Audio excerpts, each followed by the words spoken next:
Kenapa sih orang Tionghoa di Indonesia sering dianggap lebih kaya atau lebih sukses dibandingkan sama kebanyakan pribumi kita? Meskipun nggak semuanya bisa digeneralisasi, kita nggak bisa pungkiri kalau populasi etnis Tionghoa di Indonesia itu cuma sekitar 5% saja. Tapi walaupun jumlahnya sedikit, mereka bisa mengendalikan lebih dari 50% ekonomi negara. Bahkan dalam daftar 50 orang terkaya di Indonesia yang dirilis oleh majalah Forbes, posisi-posisi puncak hampir selalu didominasi sama konglomerat keturunan Tionghoa. Ini adalah fakta yang nggak bisa kita bantah. Meskipun ada yang mungkin merasa hal ini nggak adil. Kalau lo coba cari tahu kenapa orang Tionghoa bisa lebih sukses, lo bakal nemuin alasan-alasan yang sering muncul di Google atau video-video di sosial media. Biasanya jawabannya nyebut tentang kerja keras, kedisiplinan, kebiasaan menabung, atau investasi gede-gedean di pendidikan. Tapi sebenarnya apakah semua itu benar-benar jadi alasan utama mereka lebih sukses atau ada faktor-faktor lain yang nggak kelihatan tapi berdampak besar? Gue yakin lo pasti penasaran kan, kenapa orang Tionghoa kelihatan lebih kaya atau lebih sukses, meskipun mereka adalah etnis minoritas yang jumlahnya relatif kecil di Indonesia. Nah, di video kali ini gue bakal ngebahas soal ini secara mendalam. Gue juga bakal bongkar beberapa rahasia kecil yang ternyata bisa berdampak besar dalam hidup orang-orang Tionghoa. Tapi ingat ya, ini bukan untuk mendewakan atau mendiskriminasi kelompok manapun. Tujuan gue di sini adalah supaya kita semua bisa belajar dan ambil pelajaran positif dari apa yang mereka lakukan.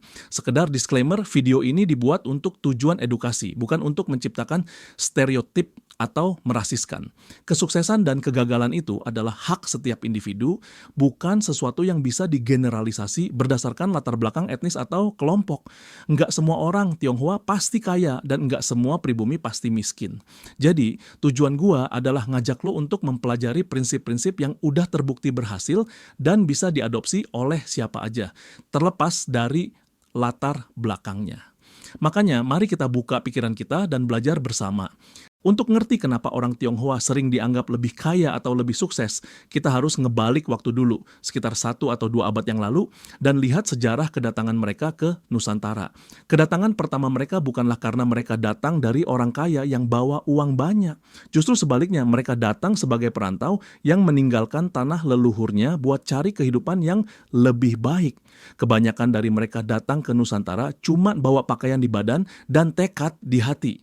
Mereka nggak datang dengan status sosial atau kekayaan yang jelas, hanya bermodal keberanian buat mulai dari nol. Zaman dulu di masa penjajahan Belanda, orang Belanda melihat orang Indonesia cuma punya kemampuan di bidang produksi pertanian tapi nggak paham cara jualannya. Hal ini jadi masalah besar buat Belanda karena perekonomian harus tumbuh dan perdagangan itu kuncinya. Nah, orang Belanda ngelihat potensi ini dan akhirnya memutuskan buat nunjuk orang Tionghoa sebagai penghubung antara penguasa kolonial sama pribumi. Tugas mereka nggak cuma ngumpulin pajak, tapi juga jadi penyalur informasi, ngelola perdagangan, dan urusan ekonomi yang lainnya. Posisi orang Tionghoa yang ada di tengah-tengah ini tuh memang unik dan rentan banget. Di satu sisi, mereka punya peluang ekonomi yang oke banget, tapi di sisi lain, mereka sering banget jadi sasaran kecemburuan dari pribumi. Kenapa? Karena kesannya mereka jadi perpanjangan tangan Belanda yang nguntungin penguasa, sementara orang pribumi malah tertinggal. Ini yang bikin mereka sering dapat diskriminasi. Dan gara-gara itu juga, mereka jadi susah diterima di masyarakat. Bahkan di masa Orde Baru, akses mereka ke berbagai sektor terbatas banget. Mereka nggak bisa jadi PNS, masuk kepolisian, tentara, atau bahkan terjun ke dunia politik, kecuali kalau mereka punya kedekatan sama penguasa. Nggak cuma soal pekerjaan, anak-anak mereka juga nggak punya akses ke sekolah negeri, yang akhirnya bikin mereka harus bikin sekolah swasta sendiri. Ini juga yang jadi cikal bakal banyak sekolah swasta di Indonesia sekarang. Karena diskriminasi yang terus-menerus mereka terima, akhirnya orang Tionghoa jadi makin menutup diri dan cenderung enggan berbaur dengan pribumi. Bahkan mereka mulai bangun komunitas sendiri kayak Chinatown yang lo bisa temuin hampir di semua tempat atau negara. Di sana mereka bisa lebih nyaman dan bisa tetap menjaga solidaritas antar sesama. Ini bukan berarti mereka nggak mau bergaul, tapi lebih ke cara mereka buat bertahan hidup di tengah tekanan dan tantangan yang ada. Mereka lebih milih hidup bareng komunitas mereka yang saling bantu dibanding harus bergabung dengan orang yang nggak mereka kenal atau justru mendiskriminasi mereka. Nah, setelah lu ngerti sedikit soal sejarah ini, lu mungkin bertanya-tanya, kok bisa ya orang yang sering didiskriminasi meskipun jadi minoritas, tapi kok bisa sukses banget? Jawabannya simple tapi dalam. Itu semua karena mereka punya ketahanan mental yang luar biasa. Seperti yang udah gue bahas tadi, leluhur orang Tionghoa itu datang ke Indonesia dengan tangan kosong, nggak punya modal, nggak punya koneksi, dan yang mereka hadapi itu bukan cuma diskriminasi, tapi juga peluang yang sangat terbatas. Satu-satunya aset yang mereka punya adalah mentalitas buat kerja lebih keras, lebih lama, dan lebih kuat dari orang lain. Mereka nggak ada pilihan lain selain bertahan dan maju. Mentalitas kerja atau mati inilah yang jadi bahan bakar utama mereka buat sukses. Yang membedakan mindset orang Tionghoa dengan orang pribumi adalah cara mereka ngelihat hidup. Kalau orang pribumi mungkin merasa udah cukup dengan keadaan dan bisa bertahan di tanah mereka sendiri, orang Tionghoa justru ngerasa harus berjuang lebih keras buat survive. Mereka nggak cuma mikirin hari ini aja, tapi mereka selalu siap buat masa depan. Inilah kenapa muncul stereotip kalau orang Tionghoa itu pelit. Tapi sebenarnya itu bukan pelit, tapi lebih ke cara mereka buat bertahan hidup di tengah ketidakpastian yang mereka hadapi. Mereka hemat bukan karena pengen pelit, tapi karena itu adalah cara mereka untuk bisa terus survive, bahkan untuk generasi mendatang. Tapi lu nggak bisa terus-terusan nyalahin sejarah atau sistem yang ada. Apa yang udah terjadi di masa lalu, ya biarin aja, itu udah lewat. Yang penting sekarang kita fokus ke masa depan. Dan apa yang bisa kita kontrol sekarang. Nggak usah kebanyakan mikirin hal-hal yang udah lewat. Selain itu, kalau ngomongin soal sifat-sifat orang Tionghoa, banyak yang sebenarnya berasal dari ajaran leluhur mereka. Makanya, yuk kita bahas lebih lanjut soal kebiasaan-kebiasaan mereka yang ternyata punya dampak gede dalam hidup mereka. Dari luar, hidup orang Tionghoa tuh kelihatan biasa aja, ya kan? Tapi kalau lo perhatiin lebih dalam, cara mereka menjalani hidup tuh banyak banget yang bisa kita pelajarin. Di sini gue bakal bahas beberapa kebiasaan orang Tionghoa yang mungkin kelihatan sederhana, tapi ternyata berdampak besar dalam hidup mereka. Ini bukan buat lo tiru mentah-mentah, tapi buat lo renungin, pilih, dan sesuaikan sama kebutuhan diri lo sendiri. Banyak dari kita mungkin baru belajar soal keuangan setelah dewasa, tapi orang Tionghoa tuh udah diajarin soal untung rugi menabung dan bedain antara kebutuhan sama keinginan sejak kecil. Uang jajan pun kadang nggak diberi begitu aja, melainkan harus usaha dulu. Misalnya bantu orang tua atau bantu kerjaan rumah. Ini bukan eksploitasi, tapi lebih ke latihan disiplin supaya mereka ngerti bahwa nggak semua hal bisa didapetin begitu aja. Dalam buku The Chinese Way in Business disebutkan kalau sistem ini bantu anak-anak Tionghoa tumbuh dengan naluri bisnis.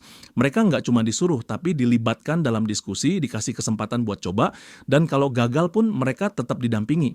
Hasilnya, mereka tumbuh jadi pribadi yang lebih siap hadapin segala tantangan hidup. Orang Tionghoa juga nggak nunggu diperlakukan istimewa buat belajar atau bekerja.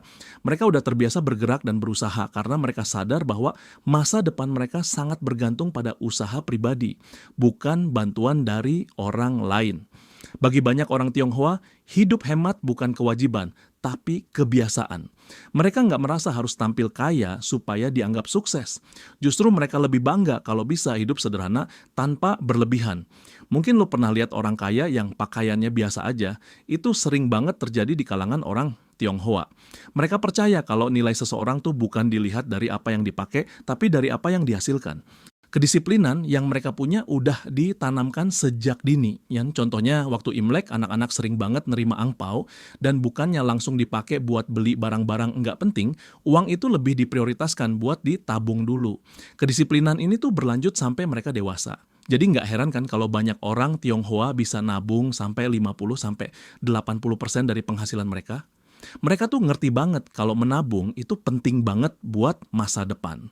Nggak cuma buat beli barang atau memenuhi kebutuhan sekarang, tapi juga buat dana darurat, kayak biaya kesehatan, pendidikan, atau bahkan modal buat usaha kalau ada kesempatan bisnis yang muncul. Mereka juga punya mindset yang beda soal uang. Buat mereka, uang itu bukan buat gaya-gayaan atau sekedar buat konsumsi, tapi buat bertahan hidup dan merencanakan masa depan. Mereka diajarin dari kecil bahwa uang itu adalah alat untuk membangun masa depan yang lebih baik. Itulah kenapa meskipun banyak orang Tionghoa yang udah kaya atau lahir dari keluarga berada, mereka tetap bisa hidup dengan cara yang sederhana dan nggak boros. Meskipun punya banyak uang, mereka nggak merasa perlu nunjukin kekayaan mereka lewat barang-barang atau gaya hidup yang mewah. Mereka lebih bangga kalau bisa hidup sederhana tanpa harus pamer. Dan kebiasaan ini juga yang bikin mereka bisa sukses dalam jangka panjang. Mereka nggak ngandelin konsumsi domestik seperti negara lain, malah lebih fokus ke menabung dan ekspor. Jadi, uang yang mereka punya nggak cuma berputar di dalam negeri, tapi juga bisa dipakai buat investasi atau bisnis yang lebih besar. Kebiasaan hidup hemat dan menabung ini ternyata bikin mereka punya keunggulan kompetitif di pasar global karena mereka lebih siap dalam hal finansial dan nggak terjebak dalam gaya hidup konsumtif. Gue juga notice banget orang Tionghoa yang sukses itu biasanya jago banget dalam hal membaca karakter orang. Mungkin karena mereka sering berinteraksi sama banyak orang, mereka udah terlatih buat mengenali niat dan tujuan orang lain. Ini penting banget dalam bisnis karena mereka paham bahwa kesuksesan nggak cuma soal jualan produk, tapi juga soal membangun hubungan. Semakin luas jaringan mereka, semakin banyak peluang yang bisa mereka dapetin. Itulah kenapa mereka selalu menjaga hubungan baik dengan siapa aja, nggak peduli sama itu supplier, pelanggan, atau bahkan kompetitor. Mereka nggak pernah langsung ngomongin bisnis atau uang ketika pertama kali ketemu orang baru. Biasanya mereka lebih fokus buat bangun hubungan dulu, misalnya makan bareng, ngobrol santai, atau kasih bantuan kecil tanpa nunggu imbalan. Kenapa? Karena mereka tahu kalau hubungan yang dibangun dengan tulus itu bisa jadi aset yang paling berharga buat bisnis mereka di masa depan. Mereka nggak cuma pengen keuntungan sesaat, tapi lebih ke menjaga relasi jangka panjang yang saling menguntungkan. Ini yang ngebedain mereka dari orang lain, karena mereka ngerti betul kalau hubungan yang baik itu bakal jadi kunci sukses mereka. Kekayaan itu emang bisa diwariskan, tapi yang sering kita lupakan adalah kenyataan kalau kemiskinan juga bisa diwariskan. Bagi orang Tionghoa, keluarga itu bukan cuma sekedar orang-orang yang tinggal satu rumah, tapi mereka lihat keluarga sebagai unit yang saling mendukung, menjaga, dan memotivasi. Kesuksesan individu mereka tuh dianggap sebagai kontribusi buat membangun dan ngangkat nama keluarga. Jadi kalau ada satu anggota keluarga yang buka usaha, yang lain pasti ikut bantu, baik itu jaga toko, produksi barang, atau cari pelanggan. Modal pertama yang mereka punya seringkali bukan duit, tapi jaringan keluarga dan komunitas yang mereka bangun sejak lama. Mereka percaya kalau kekuatan ekonomi itu bisa dibangun bareng-bareng, nggak perlu sendirian. Jadi, buat mereka bukan cuma uang yang diwariskan, tapi juga karakter dan pola pikir yang sama. Semua ini nggak berhenti di satu generasi aja, tapi diwariskan turun-temurun. Makanya nggak heran kalau bisnis keluarga Tionghoa tuh bisa bertahan dari generasi ke generasi. Mereka nggak cuma ngajarin anak-anak mereka cara cari uang, tapi juga cara hidup yang produktif, kolaboratif, dan saling bantu. Ini yang bikin mereka nggak cuma sukses secara finansial, tapi juga membangun ekosistem keluarga yang solid dan saling mendukung. Dengan cara ini, mereka nggak cuma mencetak orang kaya baru, tapi juga membentuk ekosistem keluarga yang produktif, kolaboratif, dan saling bantu. Jadi kalau lu ngelihat bisnis-bisnis keluarga Tionghoa yang udah bertahan lama, itu karena mereka udah menanamkan pola pikir ini dari generasi ke generasi. Warisan terbesar mereka bukan cuma duit, tapi juga cara hidup yang bisa bikin keluarga mereka terus berkembang dan sukses. Di akhir video ini, gue harap lo bisa dapetin insight baru dan nggak cuma melihat keberhasilan orang Tionghoa sebagai keberuntungan semata. Ada banyak hal yang bisa kita pelajari dari cara mereka berjuang, bertahan hidup, dan membangun kekayaan dari bawah. Mereka bukan hanya jago dalam berbisnis, tapi juga punya mentalitas yang udah terbentuk dari pengalaman hidup yang nggak gampang. Terima kasih sudah nonton sampai akhir, semoga video ini bermanfaat. Jangan lupa like dan subscribe channel ini supaya tidak ketinggalan video selanjutnya.